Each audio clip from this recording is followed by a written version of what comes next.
Katulad po ng sabi namin, we have to begin with the food for the soul and food for the spirit today. At sabi nga ho sa awit 37:4, magpakaligaya ka naman sa Panginoon. Kapatid, kuya, ate, nanay, tatay, magpakaligaya ka naman sa Panginoon at bibigyan ka niya ng nasa ng iyong puso. Magpakaligaya ka sa Panginoon sa pamamagitan ng pagtitiwala. Iyan ang mensahe po today at dito sa awit 37:4. Magpakaligaya ka naman sa Panginoon. Hindi lang sa material na meron ka. Hindi lang sa mga ginto sa iyong kamay, sa iyong leeg. Hindi lang yung sasakyan mo na magara. Hindi lang yung bahay mo na lahat na lang ay dipindot. Push button. Ha? Darlene, ha? Hindi lang yung yung galing mo, yung talino mo dahil galing sa Diyos lahat yan. Opo, magpakaligaya ho tayo at huwag natin tatraidorin ang Panginoon, partner. Diba? Huwag tayong maging si Judas, mga kaibigan. You know the story of Judas? Do you wanna know? Anong moral lesson natin sa nangyari kay Judas, partner? Kung gusto natin malaman, ha? Yung story ni Judas Iscariot, diba? Sino ba si Judas? Ay, hindi ho kami yun. Hindi rin ho si LG yun, yung aming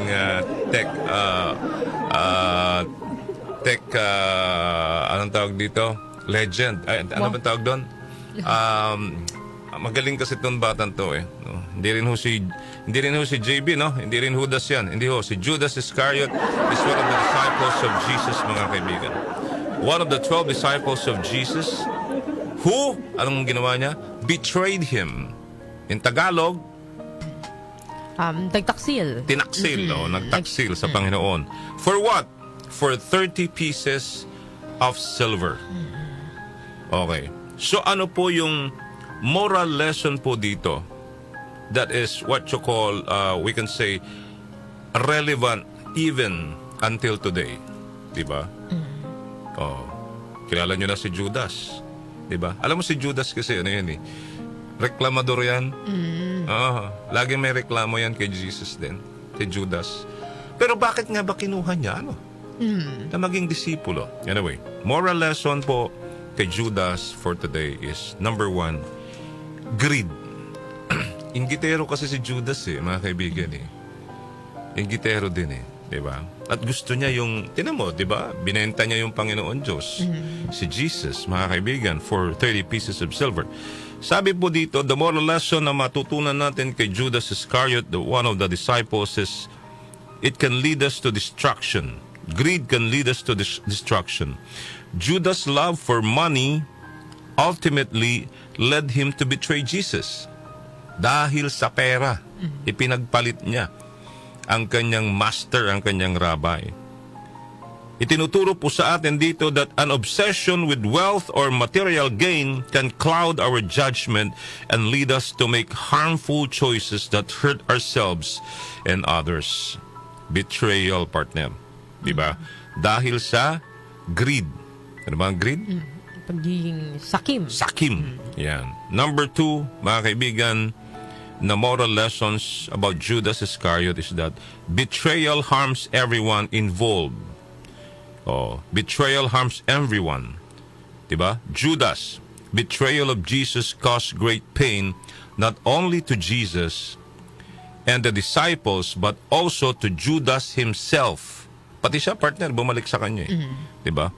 Betrayal often destroys relationships and leads to regret and guilt. Kaya nga minsan, mga kaibigan, huwag tayo basta-basta magtitiwala. Diba? Oo. Sino man na nasa tabi mo, yung pinagsasabihan mo ng problema mo, mga kasama mo, mag-ingat ka. Mag-ingat ka. Kasi, sabi nga nila, meron at merong Judas. Diba? Judas, mga kaibigan, sa buhay mo. Ito yung mga taong inggit na ang gusto nila, kung ano yung yung ano natin, 'di ba, yung crab mentality. Ayaw kanilang umangat. Ang gusto nila ay ibaba ka, ayaw nilang gumanda buhay mo. Ang gusto nila nakikita kanilang naghihirap. All right? The consequences of sin are severe. That's number 3, moral lessons. Judas' actions lead to Jesus' arrest. Tama? And crucifixion. Dahil doon, sa ginawa ni Judas sa pagtataksil at ibinenta niya ang kanyang Panginoon, ang kanyang maestro, ang kanyang teacher for 30 silver coins. Tama ba ako? 30? Tama? Okay. 30 pieces, rather. Di ba? Kaya, inaresto si Jesus, pinahirapan, at ipinako sa krus at namatay. Though, sabi nila partner, it's a divine, what do you call this? Plan. Talaga nakaplano. Nakaplano ito, na mangyayari ito. Kasi without Judas din po, hindi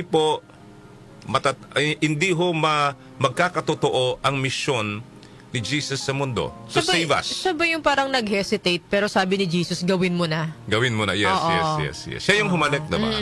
Oo. Pero after that kasi, when you watch the story of Jesus, nakonsensya rin siya eh. Ibinalik niya yung pera pero hindi na nila tinanggap. Alright? So yun po yun. Diba?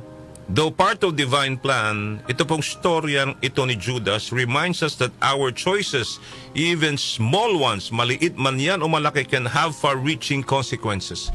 May consequences po yan. Number 4, guilt without repentance is destructive. Mga kaibigan. You see, after realizing the gravity of his betrayal, ano hong ginawa ni Judas? Na-realize niya nakonsensya siya. Judas was overwhelmed by guilt. Yun na po yun. And took his own life. Hinang niya yung sarili niya. Diba? Because of guilt. Yung po yung namayani sa kanya, yung guilt po, mga kanyusik po.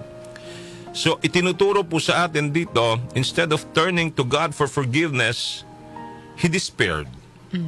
Imbes na humingi siya ng tawad sa Panginoon, ang ginawa niya, kinitil niya ang buhay niya. Amen? Amen. Diba?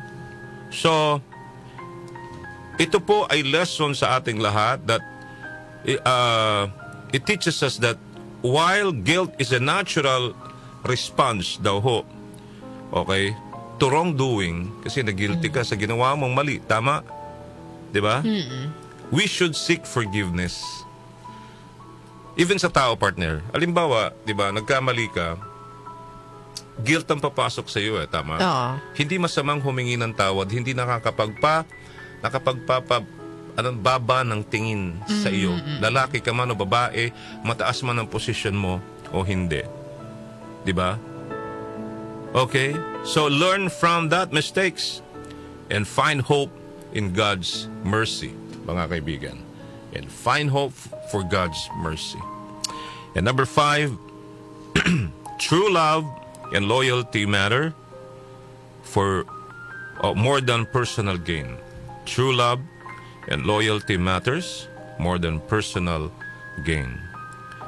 Ano pong ibig sabihin nito na matututunan po natin? Judas chose personal gain over loyalty to his friend and teacher, which is none other than Jesus Christ our Savior. Ito po ay isang reminder to value friendship, relationship, integrity, and loyalty over selfish interests. Medyo mabigat po yun.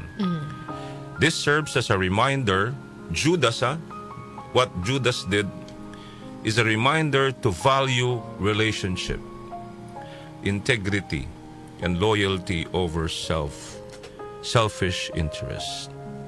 Sabi, in summary, the story of Judas teaches us the dangers of, number 1, greed, number 2, betrayal, and despair, and the importance of repentance, integrity, and loyalty. It's a reminder, brothers and sisters in Christ, to make choices that reflect love, trust, and what? Faithfulness, partner. Okay? Ako, partner, lagi naman tayong reality talk dito sa programa natin, di ba? Alam mo yung ang ugali ko, sa totoo lang, di ba minsan, iinit ang ulo ko, di ba? Hindi mo may iwasan yun. Pero pag alam kong mali ako, bumababa ako. I say sorry. I ask for forgiveness. Not only with God, but also to people. pag nailabas ko na kasi yung ano ko, yung parang sama rin ng loob ko. Hindi masama naman sumama ang loob mo Oo. minsan, di ba? Nare-realize ko na meron akong parang ano rin, siguro na nagawa na saktan ko yung tao. Kaya kong ibaba yung sarili ko na magsasorry ako na sorry po, pasensya na, please forgive me. Even for my family.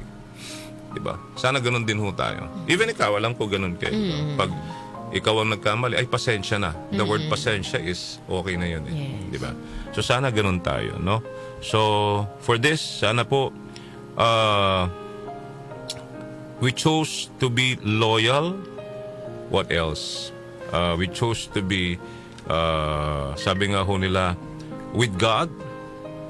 Iwasan natin ang pagtataksil sa ating kapwa-tao at lalo na ho sa ating Panginoong Diyos. Sabi nga sa John 3:18, whoever believes in Him is not condemned, but whoever does not believe stands condemned already because they have not believed in the name of God's one and only Son, which is Jesus Christ. Alright? So, with regard to the story, it's part of the divine, sabi ko nga ho, plan of the Heavenly Father. Una pa lang na nakita niya si Judas, pwede niyang sabihin, ayaw kitang maging disipulo.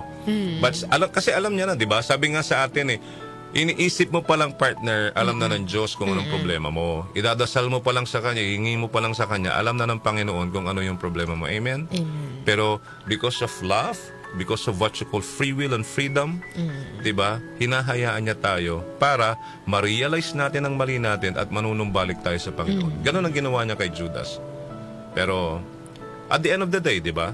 Nagsisi rin naman si Judas sa kanyang ginawang pagkakamali.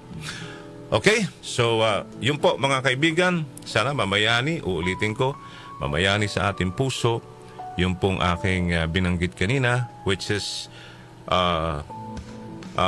yung pong love, yes, trust and faithfulness and loyalty. Not only with the Heavenly Father, not only with Jesus, but sa ating kapwa-tao. Amen? Amen.